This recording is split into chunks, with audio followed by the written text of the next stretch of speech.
WhatsApp everyone, good evening all. I hope आप सभी लोग ठीक होंगे। सो गाइस, आज है हमारी सीरीज का डे 2 और आज का हमारा टॉपिक है collection of data. So let's start.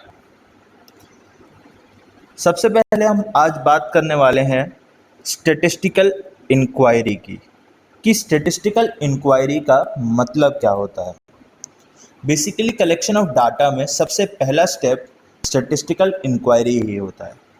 Statistical inquiry का मतलब होता है कि statistical inquiry means an investigation on a topic by any agency wherein relevant quantitative information is collected। इसका क्या मतलब है कि स्टैटिस्टिकल इंक्वायरी का मतलब जो है वो ये है कि वो एक इन्वेस्टिगेशन है। स्टैटिस्टिकल इंक्वायरी जो टर्म है वो एक इन्वेस्टिगेशन है एक ऐसे टॉपिक पर जो एक स्पेसिफाइड एजेंसी होती है वो करती है। कैसे? रेलेवेंट क्वांटिटेटिव इंफॉर्मेशन, क्वांटिटेटिव यानी जो कि हम नंबर्स में, फिगर्स में, फैक्ट्स में रिप्रेजेंट कर सकते हैं, उसका मतलब क्वांटिटेटिव होता है।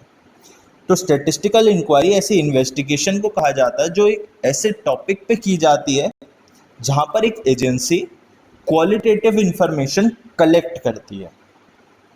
अब स्टैटिस्टिकल इंक्वायरी में या पूरे कलेक्शन ऑफ डाटा में क्या मेन टर्म्स हैं, हम उनके बारे में पढ़ने जा रहे हैं। तो सबसे पहला टर्म है बच्चों इन्वेस्टिगेटर। इन्वेस्टिगेटर वो पर्सन होता है जो स्टैटिस्टिकल इंक्वायरी को कंडक्ट करता है। फॉर एग्जांपल, जब सेंसस होता है इंडिया में या कोई भी सर्वे किया जाता है तो आप लोगों के पास घर पे या कहीं भी आपको एक पर्सन मिलता है जो एक बुक या डायरी लेकर रहता है, जिसके पास एक फॉर्म होता है। वो आपसे डिटेल्स पूछता है और उस फॉर्म को फिल करता है। फॉर एग्जाम्पल, सेंसस की हमने बात करी। आप अगर कभी मॉल में जाते हैं तो वहाँ पे कई बार होता है कि कोई ऑर्गेनाइजेशंस या कंपनी सर्वे कर रही होती हैं, प्रोडक्ट के सर्वे या फीडबैक फॉर्म्स लेकर घूम रहे होते हैं। वो सभी चीज़ें जो हैं वो स्टैटिस्टिकल इंक्वायरी का पार्ट होता है। और जो उस फॉर्म को फिल कर रहा है, जो आप लोगों से क्वेश्चंस पूछकर डाटा कलेक्ट करके उस फॉर्म को फिल कर रहा है, वो पर्सन इन्वेस्टिगेटर कहा जाता है। अब बात करते हैं इन्यूमरेटर की। तो the investigator needs help of certain persons to collect the information known as enumerators. अगर कोई इन्वेस्टिगेटर जिसको अपॉइंट किया गया है डाटा कलेक्शन के लिए, वो किसी पर्सन की हेल्प ले रहा है उस डाटा कलेक्शन के प्रोसेस में, हो सकता है कि एक सीनियर इन्वेस्टिगेटर हो, उसके असिस्टेंट्स हो जो डाटा कलेक्ट कर रहे हो सकता है आप कहीं जाएं तो एक पूरा बूथ लगा हुआ हो जहाँ पे डाटा कलेक्शन ही किया जा रहा हो, सर्वेस किए जा रहे हो। वहाँ पर एक सीनियर पर्सन होंगे और उनके जूनियर्स होंगे जो उस डाटा को एक्चुअली कलेक्ट कर रहे हैं। तो अगर कोई सीनियर इन्वेस्टिगेटर अपने अंडर अपनी हेल्प के लिए कि कुछ लोगों को अपॉइंट करता है उस काम को करने के लिए, तो उन्हें हम इन्यूमरेटर्स कहते हैं। Next party is respondent. अब रिस्पोंडेंट कौन है?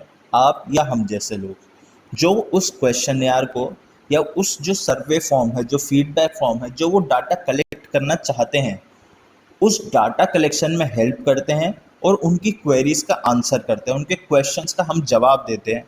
तो जो लोग भी क्वेश्चंस का आंसर करते हैं, स्टैटिस्टिकल इंफॉर्मेशन को कलेक्ट करने में हेल्प करते हैं, जिन लोगों से इंफॉर्मेशन कलेक्ट की जाती है उन लोगों को हम रिस्पोंडेंट कहते हैं।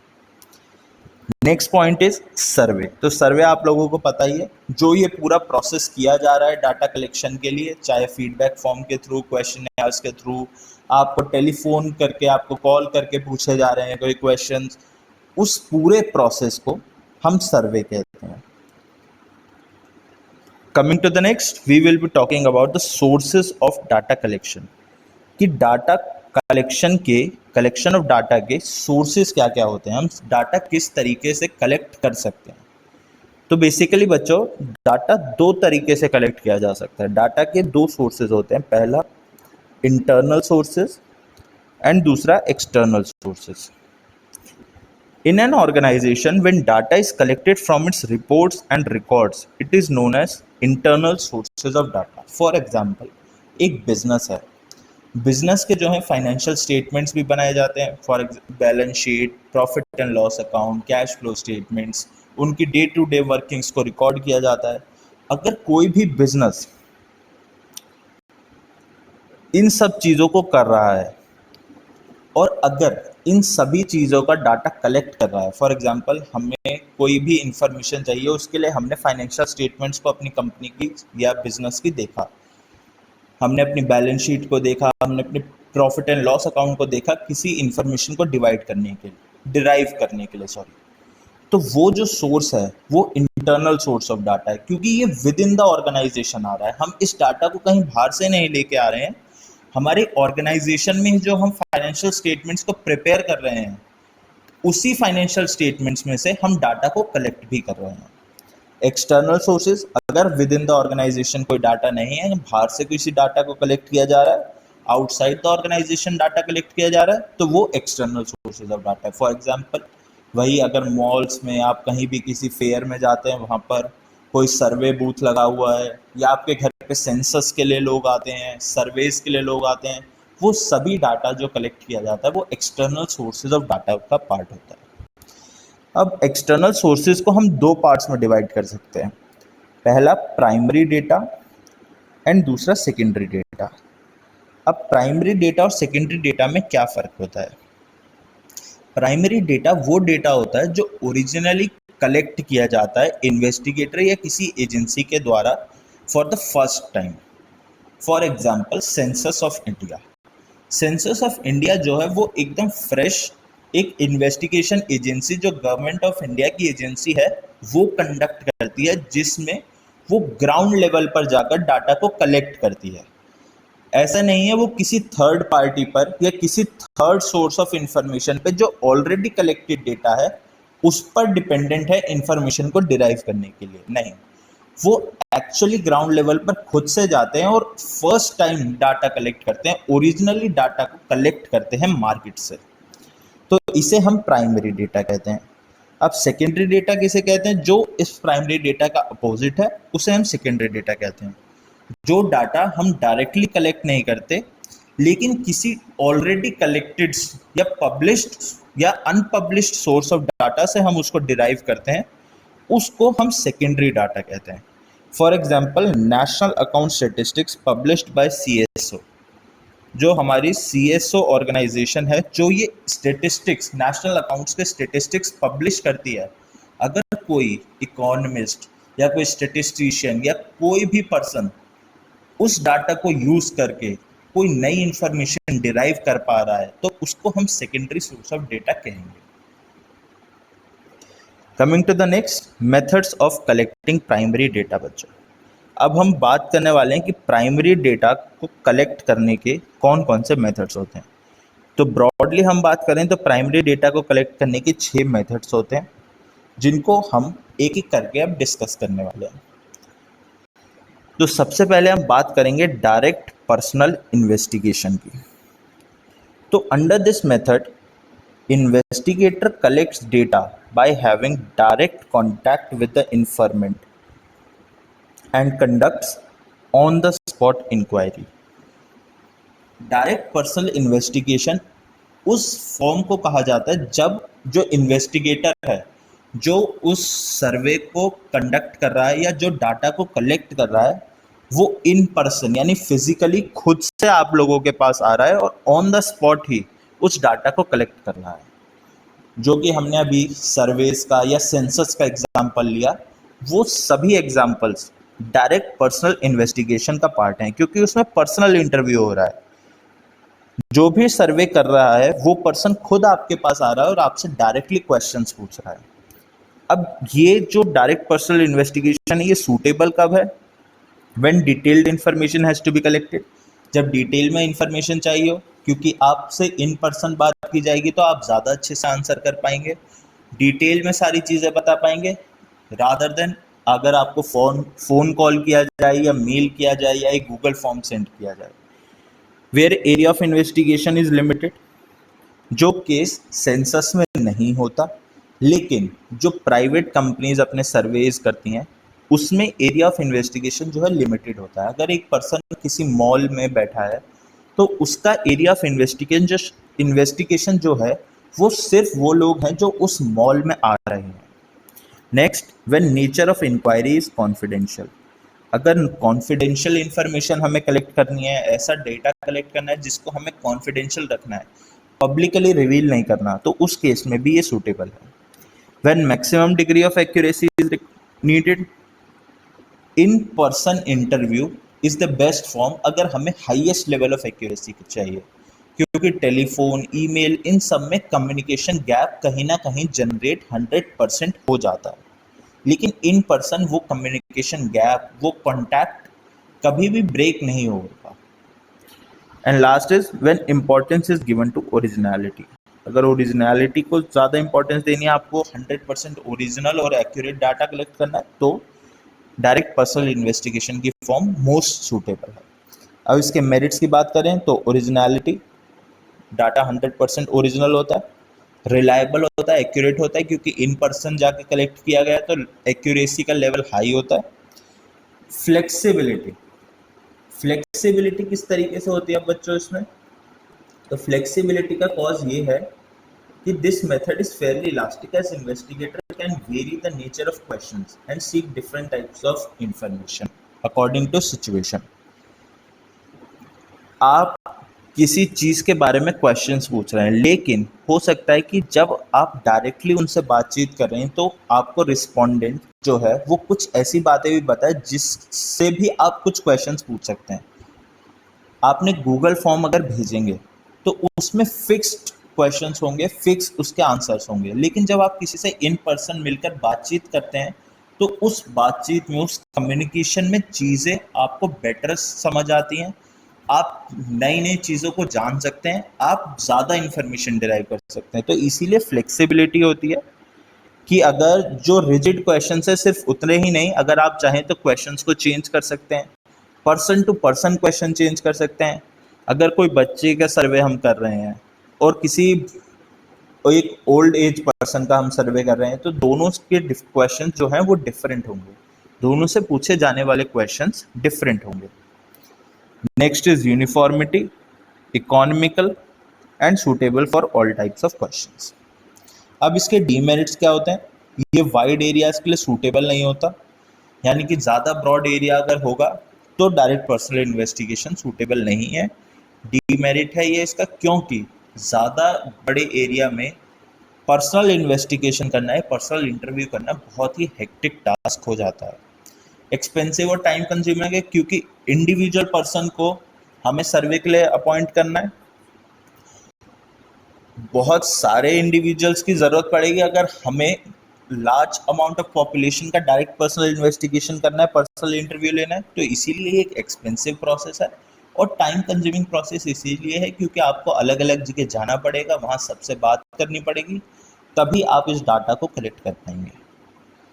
पर्सनल प्रेजुडिस हो सकता है कि जो इंटरव्यू ले रहा है उसके माइंड में कोई पर्सनल प्रेजुडिस हो, यानी कोई प्री कंसीव्ड नोशन हो जिसकी वजह से वो इंटरव्यू या कम्युनिकेशन अफेक्ट हो सकती है। साथ ही इसमें ट्रेन पर्सनल्स की रिक्वायरमेंट होती है। ट्रेन पर्सनल की रिक्वायरमेंट क्यों होती है बच्चों, क्योंकि लोगों से बात करने के लिए और उनको एनकरेज करने के लिए कि वो सर्वे में या इंटरव्यू में पार्ट लें, इसके लिए आपको ट्रेनिंग दी जाती है, आपको सिखाया जाता है कि किस तरीके से लोगों को कम्युनिकेट करें, किस तरीके से लोगों को एनकरेज करें, उनको इन्फ्लुएंस करें, ताकि वो आपके इंटरव्यू में, सर्वेज में पार्टिसिपेट करें।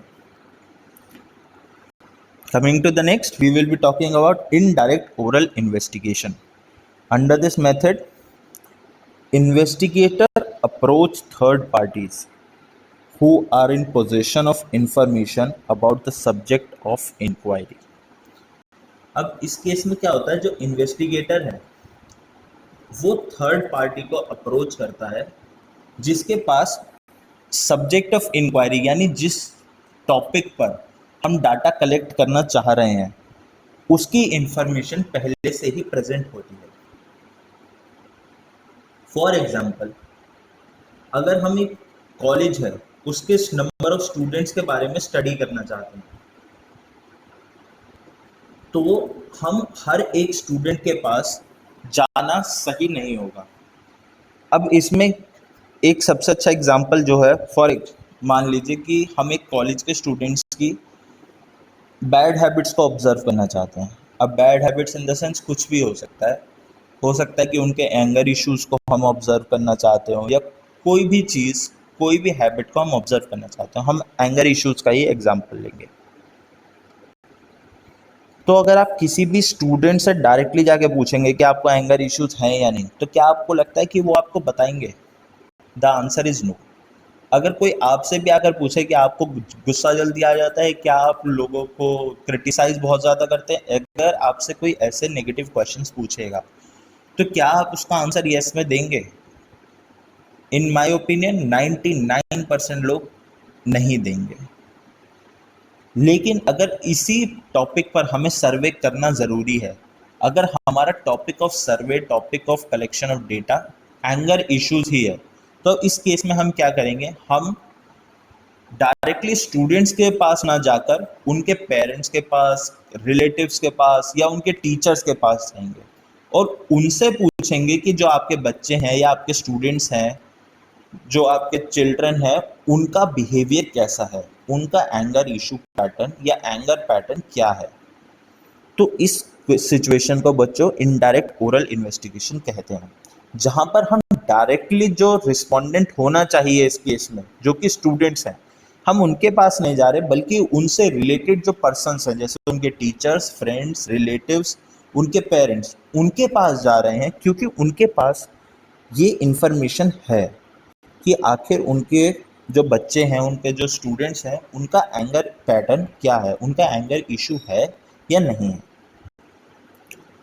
सूटेबिलिटी में वही सारी चीज़ें, when concerned informants are unable to give information due to their ignorance, क्योंकि बच्चों से अगर आप डायरेक्टली जाके पूछेंगे कॉलेज स्टूडेंट से कि आपको एंगर इशू है या नहीं, तो वो उस चीज़ को इग्नोर कर देंगे, आपको सही जवाब नहीं देंगे।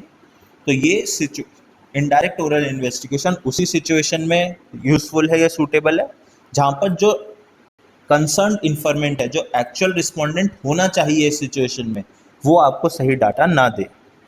When area of investigation is very large, अब ये भी हो सकता है कि एक क्लास में 100 बच्चे हैं, तो 100 बच्चों का इंटरव्यू लेने से अच्छा है हम उनके जो एक टीचर हैं, जो उनके क्लास टीचर हैं, हम उनका इंटरव्यू लें, क्योंकि वो उन बच्चों को डे टू डे बेसिस पर ऑब्जर्व कर रहे हैं। उनको पता है कि कौन सा बच्चा पढ़ाई में अच्छा है, किसको एंगर इश्यूज ज़्यादा हैं, कौन ज़्यादा लड़ाई करता है, कौन सबके साथ मिलकर रहता है। तो instead of asking 10 questions from hundreds of students, हम उन क्वेश्चंस को एक टीचर से पूछकर भी पूरी क्लास की इंफॉर्मेशन कलेक्ट कर सकते हैं। When secret or sensitive information has to be gathered about the informant, अब सीक्रेट और सेंसिटिव किस केस में हो सकता है कि कॉलेज स्टूडेंट्स की कोई ऑर्गेनाइजेशन स्मोकिंग हैबिट्स को ऑब्जर्व कर रही हो कि कॉलेज स्टूडेंट्स स्मोक करते हैं या नहीं। तो ये एक सेंसिटिव इंफॉर्मेशन है in respect to the informant, जो कॉलेज स्टूडेंट्स हैं उनके रेस्पेक्ट में, क्योंकि स्टूडेंट्स आपको ये नहीं बताएंगे कि वो स्मोक करते हैं या नहीं। तो इसीलिए उस केस में भी जहाँ पे इंफॉर्मेशन सेंसिटिव है, वहाँ पे इनडायरेक्ट ओरल इन्वेस्टिगेशन एक सूटेबल मेथड है। When problem of investigation is complex and needs experts opinion, अगर एक्सपर्ट ओपिनियन की हमें ज़रूरत है, क्योंकि बच्चों के टीचर्स, उनके पेरेंट्स उन्हें ज़्यादा अच्छे से जानते पहचानते हैं, तो अगर हमें उनके एक्सपर्ट ओपिनियन की ज़रूरत है, तो उस केस में भी हम इनडायरेक्ट ओरल इन्वेस्टिगेशन को फॉलो करेंगे। अब मेरिट्स और डीमेरिट्स क्या है? वाइड कवरेज है, इकोनॉमिकल है, बायस से फ्री है और एक्सपर्ट ओपिनियन है। वहीं डीमेरिट्स की हम बात करें तो हम इनडायरेक्ट इन्फॉर्मेशन ले रहे हैं, जो डायरेक्ट एक्चुअल रिस्पोंडेंट है हम उनके पास नहीं जा रहे हैं। लैक ऑफ एक्यूरेसी हो सकती है, ये ज़रूरी नहीं है कि जो पेरेंट्स या टीचर्स जो इन्फॉर्मेशन दे रहे हैं वो भी 100% करेक्ट हो, वो 100% एक्यूरेट हो, क्योंकि जो एक्चुअल इन्फॉर्मेंट है हम उनके पास नहीं जा रहे हैं। पार्शियलिटी ऑफ विटनेस हो सकता है जिससे हम इंफॉर्मेशन ले रहे हैं उसकी उस स्टूडेंट से या जो भी एक्चुअल रिस्पोंडेंट होना चाहिए था उससे कोई प्रेजुडिस हो सकता है उसके माइंड में एक प्री कंसीव नोशन हो कि वो स्टूडेंट या वो बच्चा अच्छा नहीं है, तो उस केस में जो विटनेस है जिससे हम इनडायरेक्टली डाटा कलेक्ट कर रहे हैं वो पार्शियलिटी भी कर सकता है। Lack of interest of informants, जो एक्चुअल इन्फॉर्मेंट्स हैं उनका इंटरेस्ट ही नहीं है, और लैक ऑफ यूनिफॉर्मिटी, यूनिफॉर्मिटी भी नहीं है क्योंकि होमोजीनियस डाटा हम कलेक्ट नहीं करते। Next is information from correspondents. Here, local agents or correspondents are appointed and trained to collect information from respondents. अब इस केस में क्या होता है, जो इन्वेस्टिगेटर है, जो इन्वेस्टिगेशन एजेंसी है, वो खुद से इन पर्सन इंटरव्यू नहीं कंडक्ट करती, और जो लोकल एजेंट्स होते हैं या कोई लोकल एजेंसी होती है उनको अपॉइंट कर देती है और ट्रेन करती है इंफॉर्मेशन कलेक्ट करने के लिए। अब ये सिचुएशन कब सूटेबल है, इसका क्या एडवांटेजेस हैं और क्या डिमेरिट्स हैं। तो ये सिचुएशन बच्चों बेसिकली उस केस में इम्पॉर्टेंट है या सूटेबल है जब एरिया ऑफ इन्वेस्टिगेशन बहुत लार्ज है। फॉर एग्जांपल, हमें इंडिया के 100 सिटीज़ का सर्वे करना है, तो 100 सिटीज़ का सर्वे अगर हम एक ऑर्गेनाइजेशन करें तो उसमें बहुत ज़्यादा टाइम लग जाएगा, और साथ ही जो ट्रैवल कॉस्ट हमारी आएगी, हर सिटी में जाना, वहाँ पर रहना, उन सब का एक्सपेंस इतना ज़्यादा हो जाएगा कि सर्वे जो है वो फिजिबल बचेगा ही नहीं।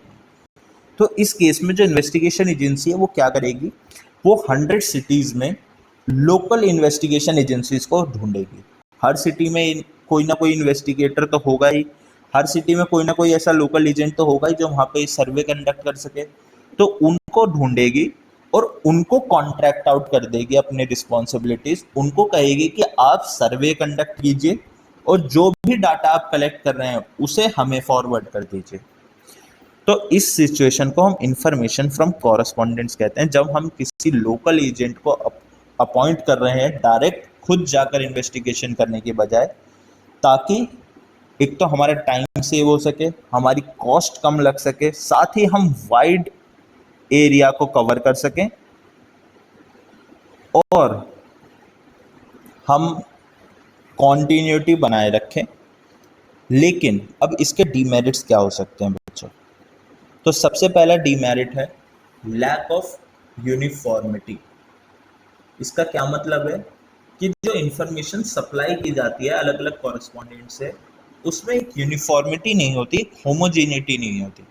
आपने 100 सिटीज़ में 100 लोकल एजेंट्स को कह दिया कि इंफॉर्मेशन कलेक्ट कीजिए, हमें इस टॉपिक पर इंफॉर्मेशन चाहिए, लेकिन क्या ये ज़रूरी है कि उन 100 एजेंट्स का डाटा कलेक्शन पैटर्न सिमिलर हो?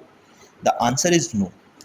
हर स्टेट में या हर सिटी में एक अलग तरीका यूज़ किया जाता है वहाँ पर, क्योंकि अलग लोग रहते हैं, हर किसी का नेचर अलग है, हर किसी का काम करने का तरीका डिफरेंट होता है। तो इसीलिए जो डाटा हम कलेक्ट कर रहे हैं ना, उसमें यूनिफॉर्मिटी नहीं आ पाती, वो डाटा एक होमोजीनियस पैटर्न में नहीं होता। Next is danger of partiality. जो पर्सनल बायस है कॉरेस्पॉन्डेंट्स का, वो उस रिपोर्ट्स में एंटर कर सकता है। हो सकता है कॉरेस्पॉन्डेंट्स का इंटरेस्ट ही ना हो उस सर्वे को कंडक्ट करने में, लेकिन वो सिर्फ कर रहे हैं क्योंकि उनको अच्छा अमाउंट पे किया जा रहा है। तो इस केस में पार्शियलिटी का एक खतरा इमर्ज हो जाता है। Next is lack of high degree of accuracy. High degree of accuracy इस केस में नहीं आती, क्योंकि हो सकता है जो लोकल एजेंसीज हैं उनके पास उस क्वालिटी का ट्रेन पर्सोनल ना हो, उस क्वालिटी का ट्रेन स्टाफ ना हो, या फिर उनका एक्सपीरियंस उतना ना हो डाटा कलेक्शन में जितना एक्चुअल जो इन्वेस्टिगेशन एजेंसी जो काम को डेलीगेट कर रही है उनके पास हो। And last is time consuming, क्योंकि ये हमने फर्स्ट केस में भी बात करी थी जहाँ पर पर्सनल इंटरव्यू की बात करी थी कि एक टाइम कंज्यूमिंग प्रोसेस तो ये है। Coming to the next, we will be talking about the telephonic interviews. अब ये सिंपल है, आपको टेलीफोनिक इंटरव्यूज पढ़कर ही समझ आ रहा होगा कि इस केस में हम क्या पढ़ने वाले हैं। बेसिकली यहाँ पर जो आपके पास कई बार फ़ोन आते हैं ऑर्गेनाइजेशन से कि सर हम अपने प्रोडक्ट का सर्वे कर रहे हैं, या आपने हमारा ये प्रोडक्ट परचेज करा था तो इसका क्या आपका फीडबैक है, क्या आपका रिव्यू है। कई बार होता है ना, आप मार्केट जाते हैं, कोई कंपनी का नया प्रोडक्ट परचेज करते हैं। फॉर एग्जांपल आप मार्केट गए और आपने सैमसंग का एक टीवी परचेज करा, तो आपके पास जब आपने टीवी परचेज करा उसके कुछ दिनों में 100% सैमसंग कंपनी से कॉल आएगा और वो आपका फीडबैक लेंगे कि सर आपका प्रोडक्ट के साथ एक्सपीरियंस कैसा है, इंस्टॉलेशन एक्सपीरियंस आपका कैसा था, आपको कोई और क्वेरी तो नहीं है। ये सब चीज़ें जो बच्चों है, ये टेलीफोनिक इंटरव्यू का पार्ट है, क्योंकि आपको over the phone call information देनी है अपनी, और वो ओवर द फोन कॉल में आपका इंफॉर्मेशन, आपका डाटा कलेक्ट कर रहे हैं। अब डाटा किस तरीके से कलेक्ट कर रहे हैं, वो फीडबैक ले रहे हैं कि आपका प्रोडक्ट एक्सपीरियंस कैसा है, ताकि वो ये पता लगा सकें कि ओवरऑल कंज्यूमर एक्सपीरियंस हमारे प्रोडक्ट का कैसा है, starting from purchase to installation to turning on the TV for the first time. जितने भी स्टेप्स हैं, हर एक चीज़ एक्सपीरियंस का पार्ट होता है। शायद आप लोगों ने कभी ऑब्जर्व नहीं किया होगा, लेकिन कभी करके देखिएगा। घर में कभी भी कोई नई चीज़ आती है तो हर कोई पर्सन, जितने जो भी घर में लोग हैं, वो सब एक्साइटेड होते हैं। और नई चीज़ जब आती है तो उसका क्रेज़ भी स्टार्टिंग में बहुत ज़्यादा होता है, तो आपको इंटरेस्ट होता है अपना फीडबैक देने में भी। तो यही इसी सिचुएशन में कंपनी क्या करती है, कस्टमर को कॉल करती है और पता करती है कि जो कस्टमर ने प्रोडक्ट खरीदा उसके साथ उसका क्या एक्सपीरियंस है, उसको प्रोडक्ट पसंद आया, उसको इंस्टॉलेशन सर्विसेज में तो कोई दिक्कत नहीं हुई। क्योंकि हर एक डाटा कंपनी को हेल्प करता है अपने हर एक पैरामीटर को, चाहे वो इंस्टॉलेशन हो, चाहे वो प्रोडक्ट पैकेजिंग हो, हर चीज़ को इम्प्रूव करने के लिए। हो सकता है जो कस्टमर ने प्रोडक्ट खरीदा उसका जो बॉक्स था, जो उसकी पैकेजिंग थी, वो डैमेज थी, यहाँ से बॉक्स फटा हुआ था।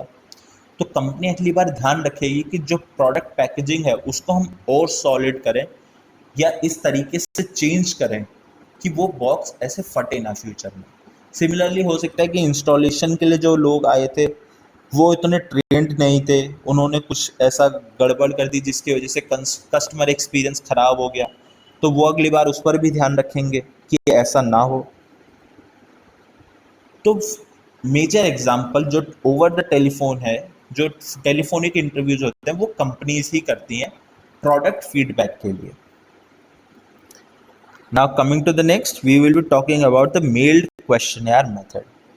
सिंपल है, इस केस में आपके पास क्या होता है, ओवर द मेल एक क्वेश्चनर भेज दिया जाता है। Under this method, investigator makes a questionnaire pertaining to the field of investigation and send it to respondents along with covering letter to collect information from them। अब इस case में क्या होगा, जो इन्वेस्टिगेटर है, इन्वेस्टिगेटर एजेंसी है, वो simply एक मेल टाइप करेंगे, मेल पर क्वेश्चनयार क्रिएट करेंगे, साथ ही एक कवर लेटर। कवर लेटर क्या होता है, कवर लेटर एक तरीके से एक इंफॉर्मेशन पेज होता है कि आखिर जो हमने आपको भेजा है डाटा, वो किस चीज़ के लिए। फॉर एग्जांपल, हम किसी कंपनी में अप्लाई कर रहे हैं किसी जॉब के लिए, आपने न्यूज़पेपर खोला, आज का न्यूज़पेपर में एक वैकेंसी है XYZ कंपनी में, आपको अब उस जॉब के लिए अप्लाई करना है। तो आप क्या करेंगे, अपना रेज्यूमे, अपना एक्सपीरियंस, अपने सर्टिफिकेट्स, जो भी रिलेवेंट चीज़ें हैं, उन सबको मेल में या एक पोस्ट में अटैच करेंगे, कोरियर के थ्रू अगर आपको डाटा भेजना है तो। और साथ ही आप एक लेटर लिखेंगे। ऐसा तो नहीं है कि सिर्फ आप अपना बायोडाटा और ये सब भेज देंगे उन्हें, अब कि तुम लोग खुद समझ लो कि ये क्यों भेजा है मैंने। आप एक मेल लिखेंगे उन्हें सेपरेटली, या एक लेटर लिखेंगे कि sir so and so date पर आपकी न्यूज़पेपर में मैंने ये एडवर्टीजमेंट देखी थी और ये पोस्ट के लिए मैं अपने आप को एलिजिबल समझता हूँ और इस पोस्ट के लिए मैं अप्लाई कर रहा हूँ। आप प्लीज़ मुझे इंटरव्यू डेट अलॉट कर दीजिए, एंड मैं क्योंकि I will be very much happy to appear for the interview. ऐसे आप एक लेटर लिखेंगे, अपने डॉक्यूमेंट साथ में अटैच करेंगे और उनको सेंड कर देंगे। तो जो इन्फॉर्मेशन आपने पेज पर लिखी, जिसमें आपने उन्हें बताया कि सर मैंने इस न्यूज़पेपर में आपका एडवर्टीजमेंट देखा, या मैम मैंने इस न्यूज़पेपर में आपका एडवर्टीजमेंट देखा और इस पोस्ट में मैं इंटरेस्टेड हूँ, इसीलिए मैं अप्लाई करना चाहता हूँ, उस लेटर को हम कवर लेटर कहते हैं, जिसमें हम बेसिकली इंफॉर्मेशन कन्वे कर रहे हैं कन्फ्यूजन को अवॉइड करने के लिए। तो अब ये कब कब सूटेबल है, जब फील्ड ऑफ इन्वेस्टिगेशन बहुत लार्ज है या respondents are literate and cooperative. ये बहुत ही इंपॉर्टेंट पॉइंट है। मेल्ड क्वेश्चनर मेथड तब तक सक्सेसफुल नहीं हो सकता जब तक जो इन्फॉर्मेंट है, जो रिस्पोंडेंट है, जो इन्फॉर्मेशन प्रोवाइड करेगा आपको, एक तो वो लिटरेट ना हो, लिटरेट ना हो, हो जाता है गड़बड़। लिटरेट हो, वो पढ़ा लिखा हो, उसके पास इंटरनेट हो, उसको कंप्यूटर यूज करना आता हो, उसके पास ईमेल आईडी हो। और दूसरा वो कोऑपरेटिव हो सकता है वो पढ़ा लिखा भी हो, ईमेल आईडी भी हो, उसके पास बिजनेस भी हो और बहुत कुछ हो, लेकिन वो कोऑपरेटिव ही ना हो। आप आपने फॉर्म भेज दिया और उन्होंने देख लिया, लेकिन उन्होंने इस फॉर्म को फिल ही नहीं करा, तो उस केस में उस क्वेश्चन यार का जो आपने उन्हें मेल करा है उसका कोई बेनिफिट नहीं है। अब इसके मेरिट्स की हम बात करें तो वाइड कवरेज है, ज़्यादा लोगों तक पहुंच सकते हैं, इकोनॉमी यानी कॉस्ट एफिशिएंट है, ओरिजिनल है क्योंकि जो पर्सन से हमें इंफॉर्मेशन चाहिए वो डायरेक्टली उसे फिल करेंगे। मेंटेन सीक्रेसी, इसमें भी आप सीक्रेसी मेंटेन कर सकते हैं क्योंकि आप किसी की इंफॉर्मेशन जो है उसको रिवील नहीं करेंगे। साथ ही जो इन्फॉर्मेंट है वो अपनी मेल आईडी वगैरह के अलावा कोई और पर्सनल इन्फॉर्मेशन शेयर करने के लिए लायबल नहीं है, लेकिन इसका एक लिमिटेड स्कोप है। एक्यूरेसी 100% होने की कोई गारंटी नहीं है। वैसे 100% एक्यूरेसी होने की किसी भी चीज़ में भी गारंटी नहीं होती, लेकिन इसमें और भी एक्यूरेसी कम होती है। कई बार होता है कि जो हमारे पास ऐसे मेल पर सर्वेज आते हैं, जो ऐसे क्वेश्चनर्स आते हैं, हम उनको इग्नोर कर देते हैं, या अगर हमें ऐसा होता है कि हमें इसको फिल भी करना है तो हम उसको बहुत लाइटली लेते हैं और कुछ भी इंफॉर्मेशन फिल कर देते हैं, तो उस सिनेरियो में एक्यूरेसी या प्रिसीजन जो है वो नहीं आ पाता। अच्छा, लैक ऑफ इंटरेस्ट भी हो सकता है।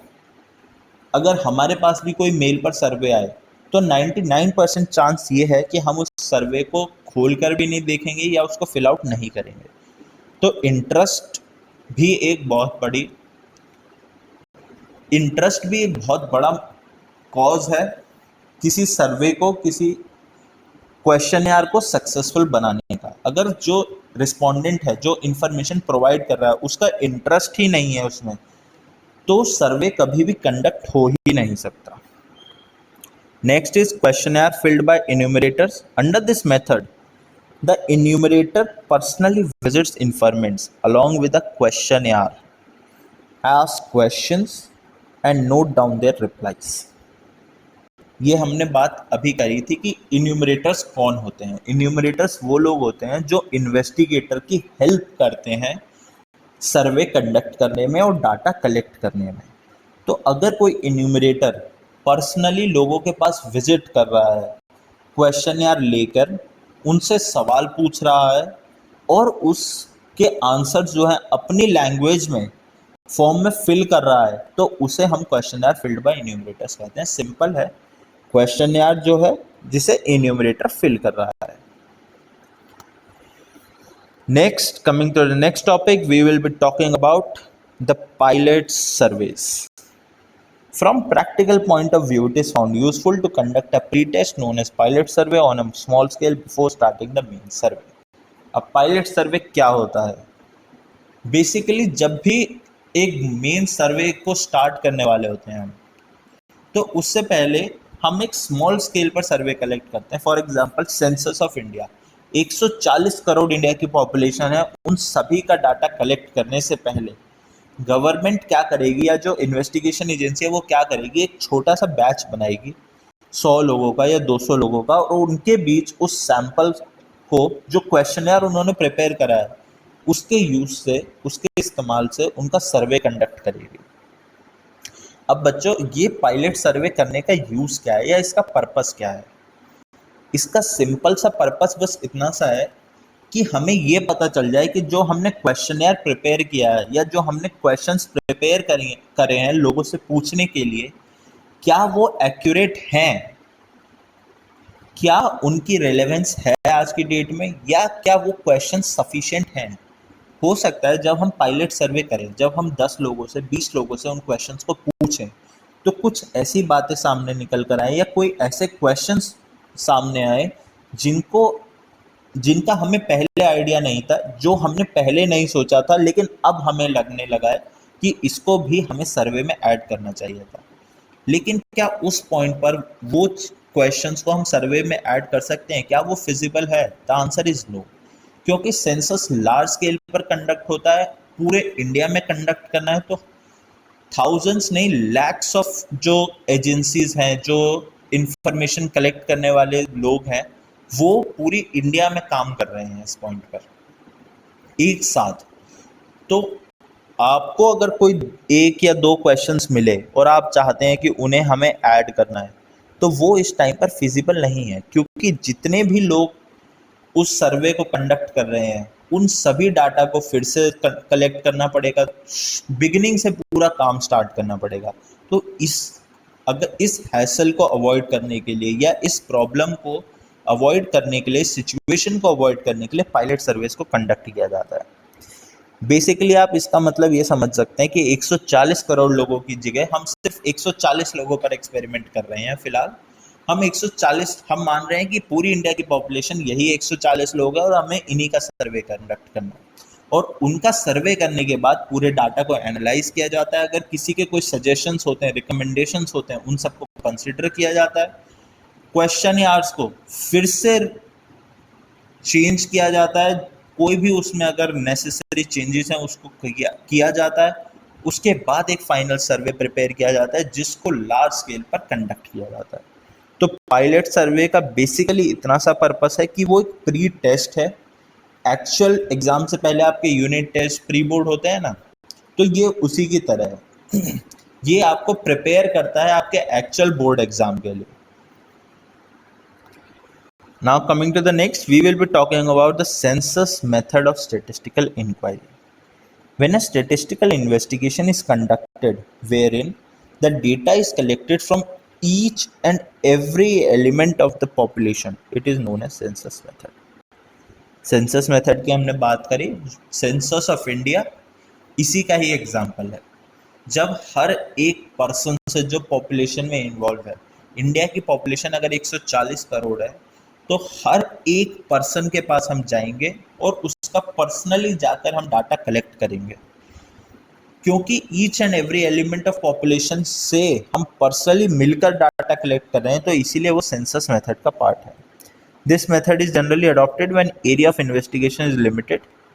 अब लिमिटेड के सेंस में हम ये कह सकते हैं कि एरिया ऑफ इन्वेस्टिगेशन सिर्फ इंडिया है, लेकिन वो लिमिटेड है या नहीं वो हमें नहीं पता। इन द जोग्राफिकल टर्म्स, हाँ एरिया लिमिटेड है, सिर्फ इंडिया का एरिया है, लेकिन अगर हम उसका स्केल देखें तो बहुत ही लार्ज स्केल पर यह सर्वे कंडक्ट किया जाता है और intensive study of population is required. ये एक रीज़न है कि सेंसस को हम पर्सनल इन्वेस्टिगेशन के फॉर्म में करते हैं, क्योंकि इंटेंसिव स्टडी की रिक्वायरमेंट होती है। लोगों से हमें हर एक चीज़ जानना इम्पॉर्टेंट होता है, और सेंसस कंडक्ट करना भी, और वो सक्सेसफुली कंडक्ट हो जाए, यानी कि इंडिया में जितने भी लोग रहते हैं उन सब का डाटा हमारे पास हो, ये इंश्योर करना भी इम्पोर्टेंट होता है। हाईली ट्रेंड इन्वेस्टिगेटर्स की ज़रूरत होती है ताकि वो लोगों से अच्छे से कम्युनिकेट कर सकें, उनका सारा डाटा इजीली कलेक्ट कर सकें। अब इसके मेरिट्स क्या होते हैं? इंटेंसिव स्टडी ऑफ पॉपुलेशन, हम डिटेल में स्टडी कर सकते हैं। एक्यूरेसी और रिलायबिलिटी बहुत ज़्यादा है इसकी। और मेथड की सूटेबिलिटी कब है? जब different items of population are not homogeneous. क्योंकि लोग होमोजीनियस नहीं हैं, तो हम एरिया वाइज या सिटी वाइज, कंट्री वाइज तो नहीं, एरिया वाइज और सिटी वाइज भी हम जो है सर्वेस के अलग अलग फॉर्मेट और फॉर्म्स बना सकते हैं, और उस हिसाब से हम डाटा को कलेक्ट कर सकते हैं। Coming to the next, we will be talking about demerits. तो पहला डीमेरिट है एक्सपेंसिव है, क्योंकि लैक्स ऑफ ट्रेन पर्सोनल्स की रिक्वायरमेंट है, उनकी ट्रेनिंग का कॉस्ट है, उनके ट्रैवलिंग का कॉस्ट है, और भी उनकी सैलरीज हैं, वेजेस हैं, बहुत सारी कॉस्ट एक सेंसस मेथड में इन्वॉल्व होती हैं। नेक्स्ट इज टाइम कंज्यूमिंग है और मैन पावर बहुत ज़्यादा चाहिए उसके लिए। और लास्ट थिंग इज इनएप्लीकेबिलिटी। इनएप्लीकेबल क्यों है? अगर पॉपुलेशन इनफाइनाइट है, ह्यूमन पॉपुलेशन में तो हम तब भी सर्वे कर पा रहे हैं, क्योंकि हमें पता है कि इंडिया की पॉपुलेशन चलो 140 करोड़ 150 करोड़ जो भी है। अगर कोई कहे कि जो इंसेक्ट्स हैं इस पूरी दुनिया में उनका सर्वे कंडक्ट करना है, क्या इंसेक्ट का सर्वे हम कर पाएंगे? पहली बात तो हमें उनकी बातें समझ नहीं आएंगी कि वो आंसर क्या दे रहे हैं, और अगर बाय एनी चांस हम उनकी लैंग्वेज को सीख भी लेते हैं, क्योंकि काम तो हमारा है ना, तो हमें सीखनी पड़ेंगी। तो इस दुनिया में इंसेक्ट्स की जो पॉपुलेशन है वो इनफाइनाइट है, आप उन्हें काउंट ही नहीं कर सकते, तो इसीलिए उस केस में उनका हम सेंसस भी नहीं कर सकते, क्योंकि किस किस को कहाँ कहाँ ढूंढोगे। तो इसीलिए अगर पॉपुलेशन इनफाइनाइट है जो काउंट ही नहीं की जा सकती, तो उस केस में सेंसस मेथड को अप्लाई भी नहीं किया जा सकता। Now coming to the last topic of the day, sampling methods of statistical inquiry. When only some representative items of population are selected, और सिर्फ उन्हीं से डाटा कलेक्ट करके एनालाइज किया जाता है, तो उसे हम सैम्पलिंग मेथड कहते हैं। फॉर एग्जांपल, इंडिया की पॉपुलेशन 140 करोड़ है, या इंडिया की पॉपुलेशन को छोड़ो, इंसेक्ट की पॉपुलेशन की बात करते हैं। इंसेक्ट की पॉपुलेशन इनफाइनाइट है, हमें नहीं पता है कि किस स्पीशी में कितने इंसेक्ट्स हैं, लेकिन हमें ये पता है कि पूरी दुनिया में 1 लाख वैरायटी की स्पीशीज प्रेजेंट है। तो हम क्या करेंगे कि हर एक स्पीशी के हर एक एलिमेंट को ढूंढने की बजाय उन स्पीशीज में से कुछ सैंपल ले लेंगे। मान लो कि हमने 1 लाख ग्रुप बनाए, तो 1 लाख ग्रुप में से हम 5-5 लोग ले लेंगे, तो हमें बेसिकली पता है कि हमें इन 5 लाख का सेंसस कर, हमें इन 5 लाख की स्टैटिस्टिकल इंक्वायरी या इन 5 लाख से डाटा कलेक्ट करना है।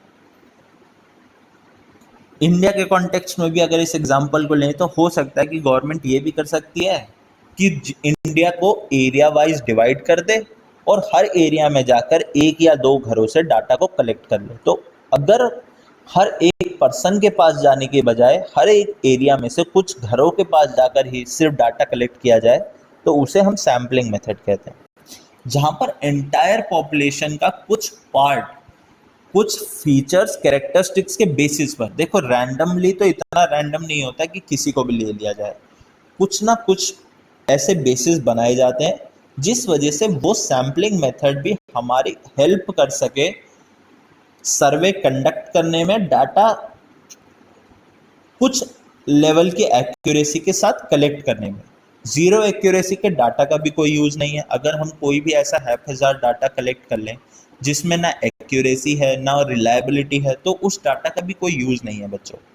तो इसलिए सैम्पलिंग मेथड एक सूटेबल मेथड है। अगर पॉपुलेशन बहुत ज़्यादा बड़ी है तो आप होमोजेनियस पॉपुलेशन में से कुछ लोगों को सेलेक्ट कर लेंगे और उनका डाटा कलेक्ट कर लेंगे। अब फैक्टर्स अफेक्टिंग सैंपल साइज, पहला है साइज ऑफ पॉपुलेशन, दूसरा डिग्री ऑफ एक्यूरेसी रिक्वायर्ड। जितना बड़ा सैंपल साइज हम लेंगे उतनी ज़्यादा एक्यूरेसी होने के चांस है। होमोजीनिटी और हेट्रोजीनिटी, अगर हेट्रोजीनियस पॉपुलेशन बहुत ज़्यादा है तो सैंपल मेथड कंडक्ट करना थोड़ा मुश्किल हो जाता है। एंड नेचर ऑफ स्टडी, अगर इंटेंसिव स्टडी करनी है तो उस केस में हर किसी को स्टडी करना ज़्यादा अच्छा है, सैम्पलिंग मेथड सूटेबल नहीं है। और रिस्पोंडेंट का नेचर। अब गुड सैंपल के रिक्विजिट्स क्या हैं, हम किसे कहेंगे कि ये एक अच्छा सैंपल है? अगर वो रिप्रेजेंटेटिव है, सब कि वो पूरी पॉपुलेशन को रिप्रेजेंट कर रहा है। हमने 140 करोड़ की इस इंडिया की पॉपुलेशन में 40 करोड़ लोगों का सैंपल लिया और उनका सर्वे कंडक्ट कर लिया। क्या वो 40 करोड़ पूरी इंडिया की पॉपुलेशन को रिप्रेजेंट कर पा रहे हैं?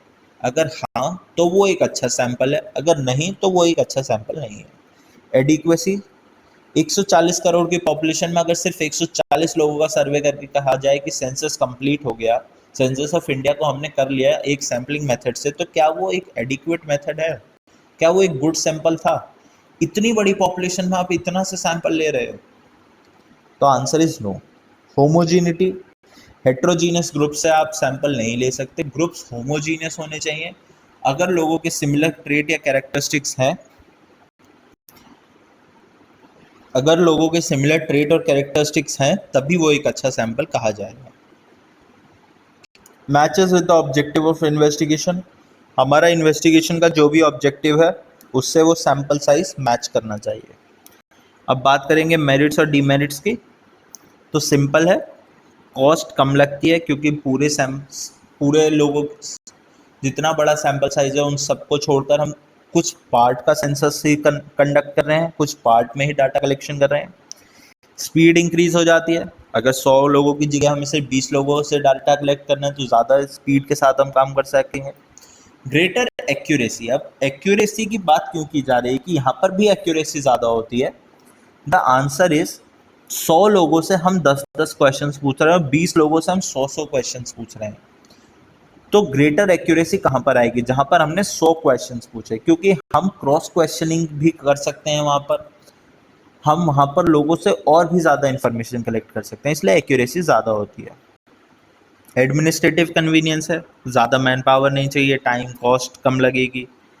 साइंटिफिक अप्रोच, डिटेल्ड इंक्वायरी और एक्सेप्शनल एप्लीकेबिलिटी। देखो साइंटिफिक अप्रोच और डिटेल्ड इंक्वायरी तो इसीलिए है क्योंकि जो मैंने अभी एग्जांपल दिया कि 100 लोगों से हम सिर्फ 20 क्वेश्चंस पूछ पाएंगे, लेकिन 20 लोगों से हम 100 क्वेश्चंस पूछ सकते हैं। साइंटिफिक अप्रोच इसलिए क्योंकि सैम्पलिंग मेथड में जो हमने अभी बात करी थी कि किसी ना किसी फीचर या कैरेक्टरिस्टिक के बेसिस पर ही सैंपल को लिया जा सकता है, तो इसलिए वो साइंटिफिक अप्रोच है। कोई ना कोई हम फंडा उसमें ज़रूर लगाएंगे कि सैंपल को किस तरीके से चूज़ किया जाए। अब डीमेरिट्स ये हैं कि 100% एक्यूरेसी अचीव करना डिफिकल्ट है, वो किसी में भी नहीं होती। रिप्रेजेंटेटिवनेस ऑफ सैंपल का एक लैक रहता है, यानी रिप्रेजेंटेटिवनेस पूरे सैंपल जो है वो पूरे पॉपुलेशन को रिप्रेजेंट करे या ना करे, इसमें एक डाउट हमेशा रहता है। सैंपल सिलेक्शन में बायस हो सकता है। फॉर एग्जांपल ये हो सकता है कि हम सैंपल सिर्फ उतने एरिया का लें जहाँ पे हम कन्वीनियंटली पहुँच पाएँ। अगर हमें कोई कह दे कि सेंसस ऑफ इंडिया को आप सैम्पलिंग मेथड से कर लो, तो हो सकता है हम जहाँ पर धूप बहुत ज़्यादा है, हम डेजर्ट एरिया में ना जाएं, हम पहाड़ों पर ना जाएं, हम सिर्फ प्लेन एरिया जो है जैसे दिल्ली, मुंबई, गुजरात, ऐसी जगह पर जाके उनको सैंपल मानकर और सर्वे कंडक्ट कर लिया और कहते कि हमने पूरी इंडिया का सर्वे कर दिया। तो बायस भी हो सकता है सैंपल सिलेक्शन में, हम अपनी मर्जी से सैंपल को कलेक्ट कर सकते हैं। Not possible in case of heterogeneous population. अगर पॉपुलेशन टोटली डिफरेंट है, हर इंडिविजुअल के फीचर्स कैरेक्टरिस्टिक्स डिफरेंट है, तो सैम्पलिंग मेथड को यूज़ नहीं किया जा सकता, क्योंकि हर इंडिविजुअल डिफरेंट है, तो आप उनको किसी भी बेसिस में कैटेगराइज कर ही नहीं सकते, और अगर कैटेगराइज नहीं कर सकते तो आप सैम्पलिंग मेथड को अप्लाई नहीं कर सकते। सो आई होप आप लोगों को सभी चीज़ें समझ आ गई होंगी। अगर आपको अभी भी कोई डाउट है, कोई भी क्वेरी है, क्वेश्चन है, तो आप व्हाट्सएप ग्रुप पर हमें सेंड कर सकते हैं। टेलीग्राम ग्रुप पर नोट्स की पीडीएफ बहुत जल्दी आ जाएगी। Do comment in the comment section your queries. आपको वीडियो कैसा लगा ये भी ज़रूर बताइएगा। Thank you all for joining. आज के लिए बस इतना ही, मिलते हैं आपसे नेक्स्ट क्लास में।